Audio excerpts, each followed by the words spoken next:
Hemos escuchado hoy, en este sábado 18 de julio, la liturgia nos regaló un pasaje del profeta Miqueas del Antiguo Testamento, un profeta menor, del libro de Miqueas y también de Mateo 12, que durante esta semana hemos venido reflexionando gran parte de este capítulo del Evangelio de San Mateo.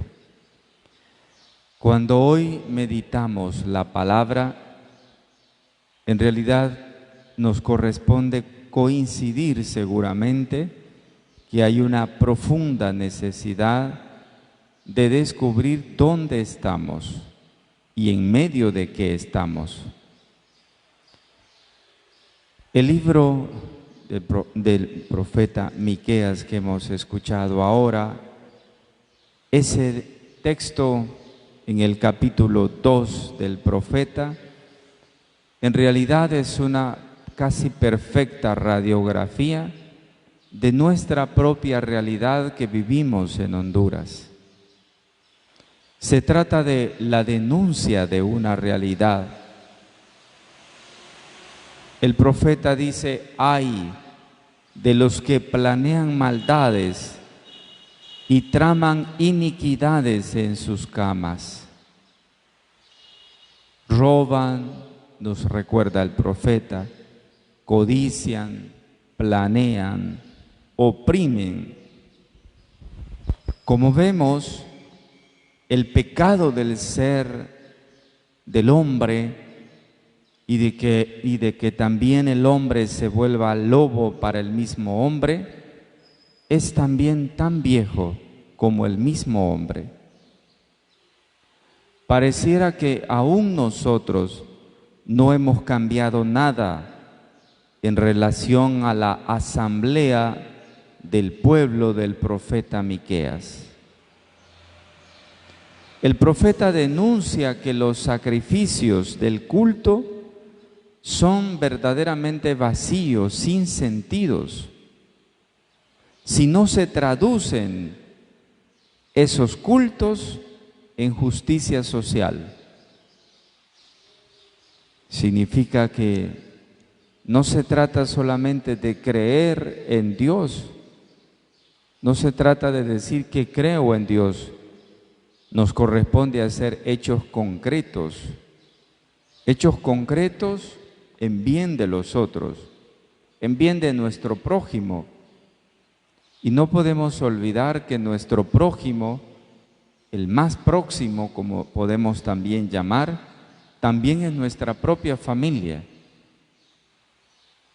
Durante estos meses y más de 100 días de esta pandemia, cabría preguntarnos qué es lo que nosotros hemos hecho por nuestra propia familia, los que están más cercanos, nuestros propios vecinos. Tal vez podríamos a través de ellos evaluarnos si nuestra fe ha arrancado mucho más allá de la simple conciencia interior y nos ha trasladado a aprender a ser más justos en relación con los demás. Así como el profeta esta mañana denuncia a los políticos, era que todos son cortados con la misma tijera porque son administradores rapaces, los que descaradamente se roban el dinero del heraldo público, los que acumulan riqueza a costa de la corrupción. Eso parece una radiografía dolorosa, triste, idéntica a la que vive nuestro país. Pero ¿hay alguna esperanza? Nuestra gente y todos nosotros tenemos una esperanza en medio de esta circunstancia dolorosa que vive el país por el pecado de la corrupción y de la injusticia. ¿Hay alguna esperanza? ¿Se puede visualizar en nuestro propio país una luz? Quizás sí, quizás en el Evangelio tengamos aquí una respuesta.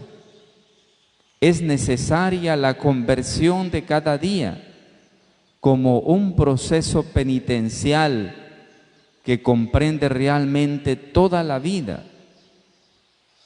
Eso significa, es posible cambiar estas estructuras de dolor y de pecado en unas estructuras de vida. No podemos esperar mañana, pasado, para poder cambiar nosotros lo que está pasando. Nos corresponde en nuestra propia familia cambiar ya estructuras de pecado de la familia. ¿Cómo podríamos exigir a un gobierno que ya de por sí es corrupto, a quienes nos dirigen municipalmente, a quienes nos dirigen en el departamento, a quienes nos dirigen a nivel nacional? ¿Cómo podremos exigirles si no tenemos un cambio realmente esencial en la vida de nosotros? Es necesario hacer cambios en el interior de nuestra familia. Creo que ya es justo que después de 100 días nos demos cuenta de que hay cosas que estamos haciendo que son verdaderamente inadecuadas, que no son propias de un cristiano o de una cristiana. Tenemos que demostrar nuestra fidelidad a Dios, aunque aparentemente nuestros cambios, nuestra fidelidad a Dios, aparentemente suene como un fracaso. Ante el mundo parece un fracaso, ante Dios no lo es. Pareciera hay veces que el odio, cuando vemos nuestra realidad en Honduras, pareciera que el odio, la envidia, pareciera que todo eso venza al amor. Pero cuando vemos nosotros la cruz de Cristo, ahí donde Él se hizo realmente nuestro, hizo realmente un acto profundo de redención y tal vez el acto redentor más sublime de Dios por nosotros, ahí donde Él nos dio la vida voluntariamente, ahí nosotros encontramos una esperanza, una luz. Significa que todos nuestros sufrimientos, todo lo que nos pasa, y si todo eso que estamos viviendo es la consecuencia de las injusticias de los demás, cada uno tendrá paga seguramente de sus acciones, porque estamos seguros que todo lo que nosotros hacemos a los más pobres, a los más sencillos, todo eso tiene una consecuencia en la vida de nosotros. Siempre tendrá una consecuencia. Y como muchos santos en la historia de la Iglesia han dicho que todo lo que le robamos a los pobres pega un grito al cielo, seguro que todo lo que pasa en este país y las injusticias que suceden, muy por sobre todo en las injusticias respecto a la salud, eso también tendrá un grito al cielo. Correr desesperadamente, aun cuando parezca ya tarde, correr desesperadamente para solucionar lo que se pudo solucionar con tiempo y con adecuado espacio de tiempo, en realidad parece ser también una injusticia y un dolor. Por eso vale la pena pensar en esta mañana que a pesar de esta radiografía más triste, nosotros podemos salir de esta situación.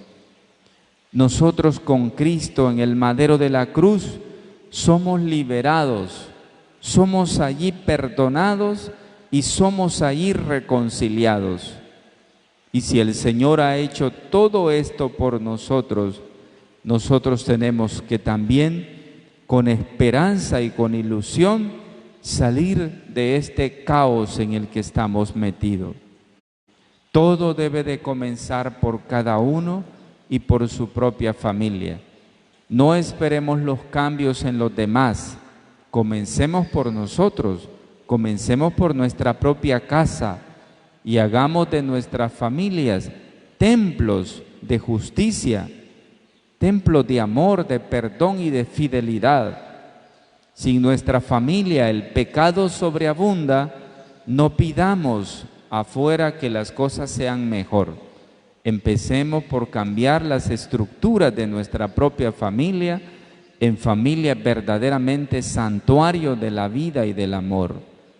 Que la gracia de la palabra que hoy hemos escuchado renueve nuestros propios santuarios, que son nuestros hogares. Así sea. Amén.